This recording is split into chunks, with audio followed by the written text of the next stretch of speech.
Hi, welcome to I M S Lucknow YouTube channel. So इस session में हम लोग कैट 2022 स्लॉट 2 के क्वांटिटेटिव एप्टीट्यूड के क्वेश्चन नंबर 9 से 16 तक को सॉल्व करेंगे। सो क्वेश्चन नंबर 9 देखते हैं। सो फंक्शंस टॉपिक से सवाल दिख रहा है। Suppose for all integers x there are two functions f and g. तो एफ और जी दो फंक्शंस को डिफाइन किया गया है। तो इन फंक्शंस को एक बार लिख लेते हैं। F of x plus f of x minus one is equal to zero. दूसरा फंक्शन है g of x is equal to x square. और एक तीसरा फंक्शन भी दिया गया है कि f of x square minus x is equal to 5।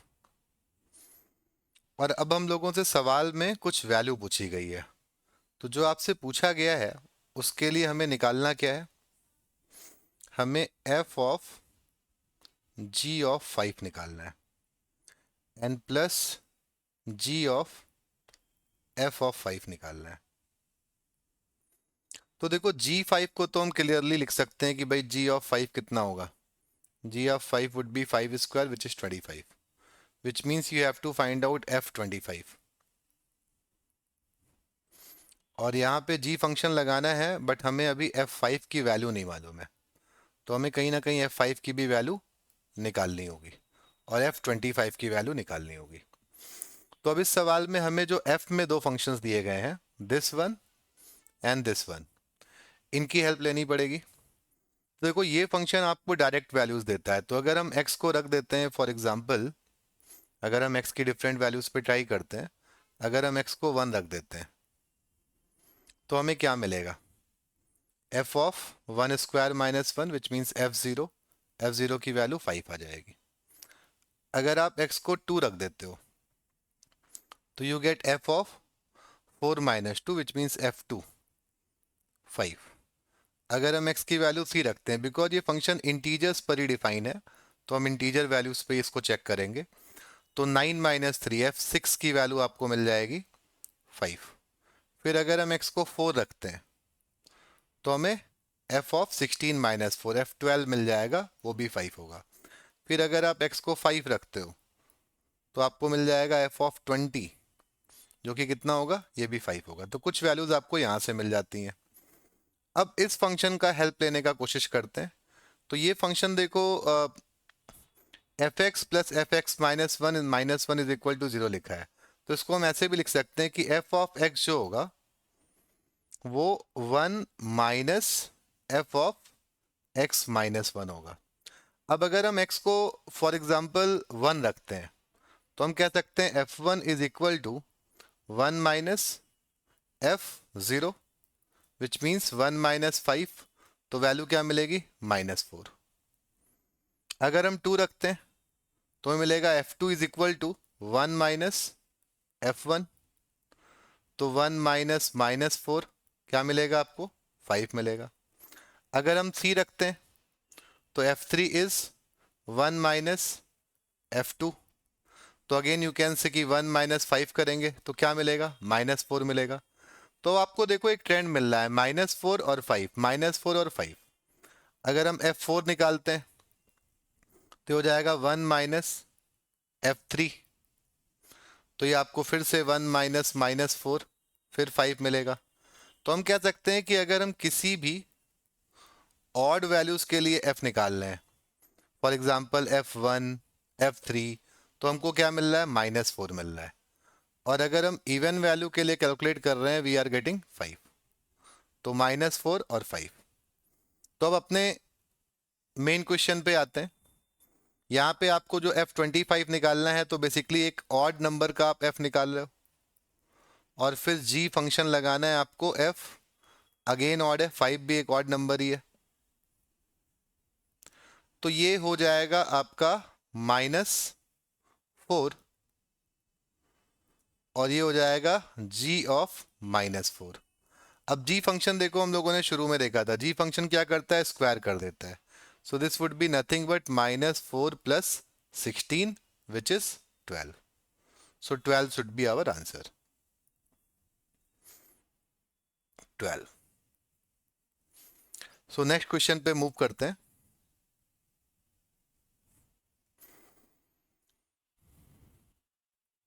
तो क्वेश्चन नंबर 10 कह रहा है कि in an examination there were 75 questions. 3 marks were awarded for each correct answer. 1 mark was deducted for each wrong answer, and 1 mark was awarded for each unattempted question. Ryan scored total 97 marks in the examination, and the number of unattempted questions was higher than the number of attempted questions. Then the maximum number of correct answers that Ryan could have given in the examination. तो देखो, अगर हम मान लेते हैं यहाँ पे कि जो करेक्ट क्वेश्चंस है उनका काउंट ए है, जो रॉन्ग है उनका काउंट बी है, तो जो अनअटेम्प्टेड होंगे उनका काउंट हम कह सकते हैं कि ये 75 माइनस ए माइनस बी होगा. अब अगर हम यहाँ पे मार्क्स की बात करें तो करेक्ट क्वेश्चन पे उसको 3 मार्क्स मिलते हैं, सो 3A. रॉन्ग पे -1 हो जाता है, सो -B. और अनअटेम्प्टेड पे 1 नंबर मिलता है, तो 75 माइनस ए माइनस बी, ये इसके टोटल मार्क्स होने चाहिए. और यहाँ पे टोटल मार्क्स आपको गिवन है 97. इसको सॉल्व करते हैं तो हमें मिलता है 2A minus 2B is equal to 97 में से 75 लेस करोगे तो it would be 22. So this is giving you a relation between A and B. A minus B is equal to 11. तो एक इंपॉर्टेंट रिलेशन हमको यहां से मिल जाता है, A minus B is equal to 11. अब दूसरी बात इस सवाल में जो कही गई है उस पर भी हमें ध्यान देना चाहिए. Number of unattempted questions. Unattempted कितने? 75 minus A minus B was higher than the number of attempted. तो attempted में देखो करेक्ट भी काउंट होंगे और जो रॉन्ग हुआ है वो भी attempted क्वेश्चंस में ही काउंट होगा.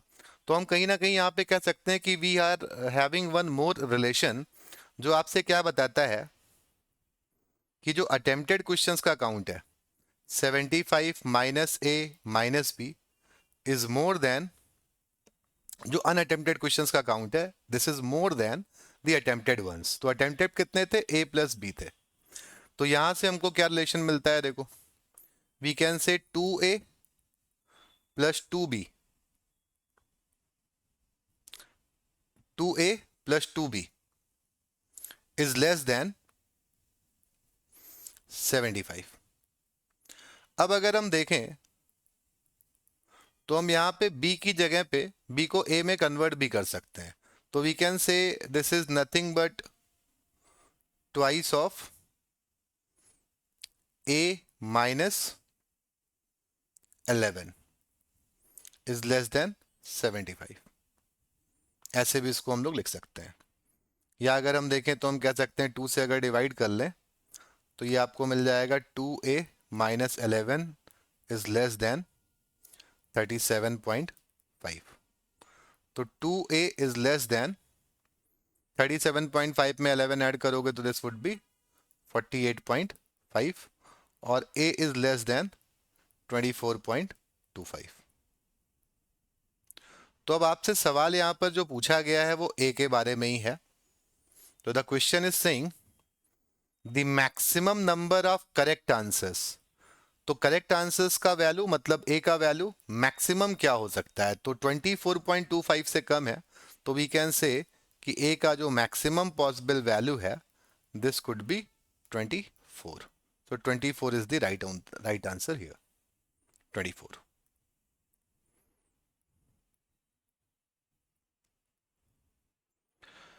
अगले सवाल पे मूव करते हैं. Question number 11.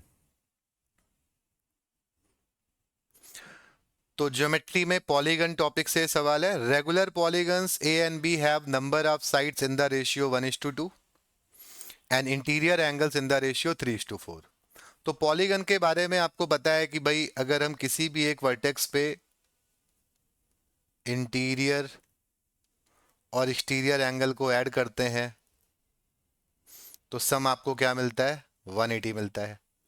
दूसरा इंपॉर्टेंट कॉन्सेप्ट क्या होता है, sum of all exterior angles is equal to 360 degree. So ये दो बहुत इंपॉर्टेंट कॉन्सेप्ट हैं जो पॉलीगन्स के बारे में सभी को पता होने चाहिए। तो यहां पे देखो नंबर ऑफ साइड्स एक में n है और एक में साइड्स कितने, 2n है। इंटीरियर एंगल्स का रेशियो आपको 3:4 दिया है। तो एक्सटीरियर एंगल की अगर हम बात करें तो हम कह सकते हैं एक्सटीरियर एंगल होगा 180 माइनस 3x और यहां पे हो जाएगा 180 माइनस 4x। अब ये जो वैल्यू आपको मिल रही है, ये जो वैल्यू मिल रही है, ये दोनों आपस में बराबर होंगी, साथ ही साथ ये वैल्यू 360 के भी बराबर होगी, sum of all the exterior angles. तो इसको सॉल्व कर लेते हैं हम लोग। यहां से आपको क्या मिलता है, n इंटू 180 माइनस, अब यहाँ पे n तो वैसे कैंसिल भी कर सकते हैं, तो चलो इसको पहले कैंसिल ही कर लेते हैं, n लिखने की जरूरत भी नहीं है हमें। तो हम कह सकते हैं 180 minus 3x is equal to, यहाँ 2 से मल्टीप्लाई करोगे तो शुड बी 360 माइनस 8x। तो आपको मिल जाता है 5x इज इक्वल टू 180 और x is equal to 36 degree. तो अगर 36 डिग्री है तो हम नंबर ऑफ साइड्स की भी बात कर सकते हैं। तो अगर ये 36 है तो यहाँ पे हम नंबर ऑफ साइड्स पूछा गया है उसकी भी बात कर सकते हैं। तो x के 36 होने का मतलब क्या हुआ, x के 36 होने का मतलब हुआ कि जो इंटीरियर एंगल आ रहे होंगे वो 3x और 4x होंगे, 3x एंड 4x। तो एक का इंटीरियर एंगल हो जाएगा 108 डिग्री और एक का हो जाएगा 144 डिग्री। एक्सटीरियर एंगल की बात अगर हम करें तो यहाँ पे एक्सटीरियर एंगल 36 आता है और यहाँ पे एक्सटीरियर एंगल आता है आपका 72 डिग्री। नंबर ऑफ साइड्स की बात करें तो यहाँ पर 5 साइड होंगे और यहाँ पर 10 साइड होंगे। तो ये है पॉलीगन ए और ये है पॉलीगन बी। तो पॉलीगन बी में नंबर ऑफ साइड्स आपसे पूछा गया था, दिस वुड बी 10। तो number of sides would be 10। अगले सवाल पे आते हैं। तो अगला सवाल देखो, परसेंटेज एंड रेशियो की बात कर रहा है। तो in an election there were 4 candidates, 80% of the registered voters casted their votes. तो टोटल 80% वोटिंग हो रही है and one candidate receives 30% of the casted votes, while the other 3 candidates received the remaining casted votes in the proportion 1:2:3. If the winner of the election received 2,512 votes, more than the candidate with the second highest votes, then the number of registered voters was.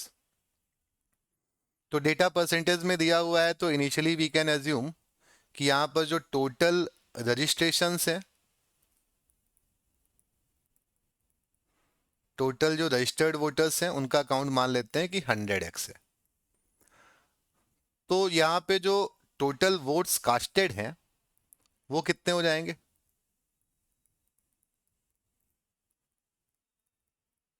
80%, which means हो जाएगा 80x। अब इस 80x में से आपको बताया कि एक कैंडिडेट को 30% वोट मिले हैं, तो 30% of 80 would be equal to 24x। और जो रिमेनिंग 3 है उनको रेशियो x 2x 3x बोल सकते हैं। सॉरी, x हमने पहले भी यूज किया है, तो डिफरेंशिएट करने के लिए इसको हम k 2k और 3k बोल देते हैं, 1k 2k 3k। तो अब अगर हम रिमेनिंग वोट्स की बात करें तो इनका जो सम आ रहा है वो कितना होगा, 56 होगा। तो 56 को इस रेशियो में डिवाइड करोगे तो this value would be 56/6, this value would be 2 into 56 by 6 x, and this value would be 3 into 56 by 6 x. तो इन वैल्यूज को आप ध्यान से देखो तो पहली वैल्यू आपको मिल जाती है कितनी, 28/3x। दूसरी वैल्यू आपको मिल जाती है कितनी, 56/3x। और तीसरी वैल्यू आपको मिल जाती है 84/3x। अब 84/3 को आप बेसिकली 24 भी बोल सकते हो, है ना। ये कितना है, 24x, 28x है, 28 भी बोल सकते हो। तो अब अगर आप नोटिस करो तो हाईएस्ट तो यही होगा और सेकेंड हाईएस्ट ये होगा, दोनों का डिफरेंस दिया हुआ है। तो आपको बताया गया है कि हाईएस्ट वोट जिसको मिले हैं और सेकेंड हाईएस्ट जिसको मिले हैं, इसका डिफरेंस है 2512। तो यहां से आपको x का वैल्यू मिल जाता है, 4 से आप डिवाइड कर दीजिए इसको, तो ये हो जाएगा 6, 2 एंड 8। तो टोटल नंबर ऑफ वोटर्स जो रजिस्ट्रेशन किए हुए हैं वो है 100x। So answer would be 62800। सो इस सवाल को मैं एक इजी सवाल की कैटेगरी में रेट करूंगा, बिकॉज ना तो इसमें बहुत ज़्यादा कैलकुलेशन है, ना ही कोई बहुत ज़्यादा एक्सट्रीम लॉजिक या कॉन्सेप्ट यूज हो रहा है। Pretty straight forward question. अगला सवाल देखते हैं। On day 1 there are 100 particles in a laboratory experiment. On day n, where n is greater than or equal to 2, मतलब सेकेंड डे ऑनवर्ड्स बात हो रही है, 1 out of every n article produces another particle. If the total number of particles in the laboratory experiment increases to 1000 on day m, then m equals. तो देखो day 1 की अगर हम बात करें तो यहां पर पार्टिकल्स कितने, 100 है। तो अब अगर हम डे 2 की बात करेंगे, सेकेंड डे की बात करेंगे, तो लिखा है कि सेकेंड डे क्या होगा, ये 100 तो रहेंगे ही रहेंगे, n 1 out of every n.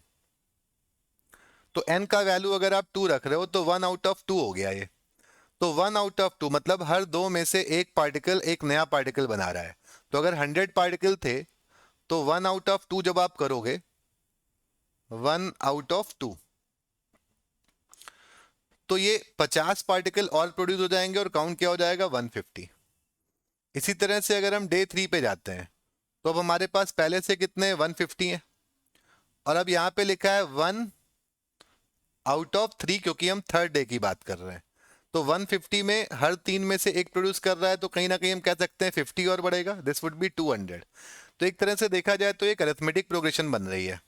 तो पहले दिन 100 है, फिर 150 है, फिर 200 है, फिर 250 होगा, इस ऑर्डर में नंबर बढ़ रहा है। आपसे पूछा गया है कि ये 1000 कब हो जाएगा, 1000 ये किस डे में हो जाएगा। तो सिंपली आप एपी का कॉन्सेप्ट लगा सकते हो, a plus n minus 1 into d should be equal to 1000। पहला टर्म है 100, एन माइनस 1, कॉमन डिफरेंस आपको दिख रहा है 50 इज इक्वल टू 1000। तो आपको यहां से n माइनस 1 की वैल्यू मिल जाती है 900 by 50 which is 18। So value of n should be 19। So 19 should be your answer. तो लैंग्वेज बेस्ड सवाल था, अगर आप इसको ध्यान से रीड करते हो, रीड करने में कोई गड़बड़ नहीं करते हो, तो this could have been again an easy one. अगला सवाल देखते हैं।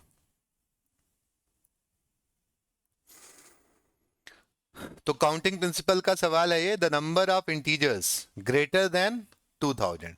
तो जो आपको बनाना है नंबर वो ग्रेटर देन 2000 बनाना है, और डिजिट्स जो हम यूज कर रहे हैं वो है 0 1 2 3 4 5। तो कुल मिला करके आपके पास कितने डिजिट्स हैं, 6 डिजिट्स हैं। अब यहां ये नहीं लिखा हुआ है कि आपको कितने डिजिट का नंबर बनाना है, लेकिन एक बात लिखिए, using each digit at most once, मतलब रिपीटिशन नहीं अलाउड है। तो ये बेसिक चीजें हैं जो क्वेश्चन को पढ़ के आपको ध्यान में रखनी चाहिए। तो अब क्या हो सकता है कि एक केस हो सकता है कि हम 4 डिजिट का नंबर बना रहे हो, तो अगर आपको 2000 से बड़ा नंबर बनाना है तो इस प्लेस पे आप 2, 3, 4 या 5 में से ही कुछ रखेंगे। तो कितने तरीके होंगे? 4 वेज होंगे। अब ये जो 6 डिजिट बच जाते हैं, इनमें से एक तो हमने यूज कर लिया, तो यहां पर आपके पास तरीके कितने होंगे? 5। अब 6 में से 2 यूज हो गए, तो यहां पे आपके पास वेज कितने होंगे? 4। और यहां पर आपके पास वेज कितने होंगे 3 यूज करने के बाद? 3। तो इस केस में जो नंबर्स बनेंगे वो होंगे 4 इंटू 5 इंटू 4 इंटू 3। तो ये टोटल काउंट आ जाता है 240। अब एक हो सकता है कि हम 5 डिजिट का नंबर बना रहे हो, 1 2 3 4 5। अभी भी अगर आप देखो तो पहले प्लेस पे जीरो नहीं आएगा, और 5 डिजिट के जितने भी नंबर होंगे सब 2000 से क्या होंगे? ग्रेटर होंगे। तो यहाँ पे हम 1 भी यूज कर सकते हैं, 2 भी यूज कर सकते हैं, 3 भी कर सकते हैं, 4 भी कर सकते हैं, 5 भी कर सकते हैं। तो यहाँ पे आपके पास 5 तरीके होंगे। और एक डिजिट यूज हो गया तो यहाँ पर 6 डिजिट थे, एक यूज हो गया तो यहाँ पर भी 5 होंगे, 2 यूज हो गए तो यहाँ पे 4 हो जाएंगे, यहाँ पे 3 हो जाएंगे, और यहाँ पर 2 तरीके आपको मिलेंगे। तो ये वैल्यू आपको मिल जाती है 600। और फाइनली अगर हम 6 डिजिट का नंबर बना रहे हैं, 1 2 3 4 5 6, तो भी हम पहले वाले प्लेस पे केवल 1 2 3 4 या 5 को यूज कर सकते हैं। तो वी गेट 5 वेज। अब एक डिजिट यूज हो गया 6 में से, तो यहां पर भी 5 होंगे, यहां पर 4 होंगे, फिर 3 होगा, फिर 2 होगा, और फिर 1 होगा। ये वैल्यू देखो तो ये भी आपको क्या मिलती है? 25 इंटू 400, 100 इंटू 3 300, 300 इंटू 2 600। तो दिस वैल्यू इज ऑल्सो 600। तो इन सबको ऐड कर देते हैं, तीनों ही नंबर्स को, तो हमें आंसर मिल जाता है 1440, which is your first option, this one. तो काउंटिंग प्रिंसिपल का बहुत ही बेसिक सा सवाल था ये। अगले सवाल पे मूव करते हैं।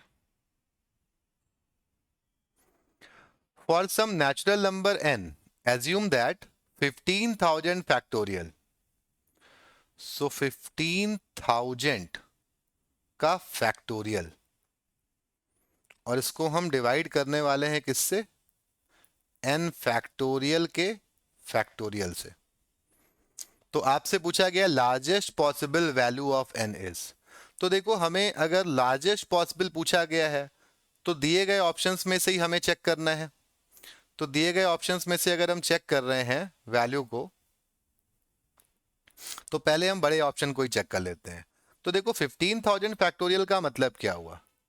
इसका मतलब हुआ कि हम ये लिख रहे हैं 1 2 3 4, या इनफैक्ट 15,000 तक के जितने भी नेचुरल नंबर हैं वो सब मल्टीप्लाई हो जाएंगे, है ना। 15,000 फैक्टोरियल का मतलब हुआ 1 इंटू 2 इंटू 3 इंटू 4, हम कहाँ तक जा रहे हैं? 15,000 तक।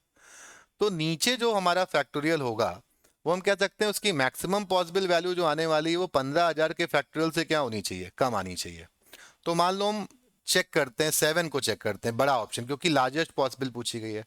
तो बड़े का मतलब क्या होगा कि यहाँ पे आप लिखोगे 1 into 2 into 3 into 4 into 5 into 6 into 7। अब जो भी ये आएगा उसका फैक्टोरियल आप ले रहे हो, और ऊपर में 15,000 का फैक्टोरियल है। तो 1 से 7 तक मल्टीप्लाई करते हो तो आपको वैल्यू 5040 मिलती है, और ये है 15,000 का फैक्टोरियल। तो ऑब्वियसली 7 फैक्टोरियल का फैक्टोरियल भी इसको कंप्लीटली डिवाइड कर रहा होगा, बिकॉज 5040 इज स्मॉलर देन 15,000। हाँ, अब अगर ये वैल्यू 8 होती तो ये नंबर आपको 15,000 से बड़ा मिलता, यानी कि 8 फैक्टोरियल का फैक्टोरियल इसको डिवाइड नहीं करता। So answer should be 7। तो इस सवाल में हमारा आंसर क्या होगा? 7। जो सबसे बड़ा ऑप्शन हमने चेक किया उसी पे ये बात आपको करेक्ट मिल जाती है। So answer should be 7। तो हालांकि इसको 4 फैक्टोरियल का फैक्टोरियल, 6 फैक्टोरियल का फैक्टोरियल, 5 फैक्टोरियल का फैक्टोरियल भी डिवाइड करेंगे, लेकिन लार्जेस्ट पूछा गया है तो answer should be 7। A very very easy question. अगला सवाल देखते हैं। तो अगला सवाल टाइम एंड वर्क टॉपिक से है। तो यहाँ पे 3 लोगों के बारे में कुछ बताया गया है कि Anu, Tanu and Manu complete any job in the working alone. The time taken by Anu, Tanu and Manu to complete any job are in the ratio 5, 8, 10. तो इनके समय का रेशियो आपको दिया गया है। तो अनु, तनु एंड मनु। तो आर्स में डेटा है आगे, तो आर्स में ही मान लेते हैं। तो अगर हम मान लेते हैं कि भाई इसको जो टाइम है उसका रेशियो दिया गया है 5, 8 और 10, तो हम कह सकते हैं इनकी एफिशिएंसी का जो रेशियो आएगा अनु का, मनु का और तनु का,